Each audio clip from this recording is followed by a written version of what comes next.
یاد رکھیے کہ کامیابی کی کنجی کیا ہے کہ دل میں ہدایت پانے کی طلب ہو اور دل میں تقوی لانے کا شوق ہو.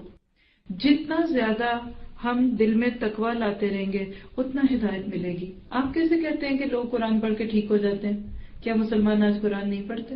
بہت سارے پڑھتے ہیں. بہت ساروں کو قرآن پڑھ کے بھی ہدایت نہیں ملتی کیونکہ تقوی نہیں ہے. تو آپ کہہ سکتے ہیں تقوی کیا ہے؟ خود کو بدلنے کی تڑپ. جب اس کتاب کو انقلاب کے لیے پڑھیں گے، خود کو بدلنے کی نیت سے پڑھیں گے تو یہ کتاب آپ کو بدلے گی، ورنہ آپ کتاب کو بدلیں گے جیسے آج کے دور میں ہو رہا ہے. ہم یہ دعا کرتے ہیں کہ اللہ تعالیٰ ہمیں تقوی دے.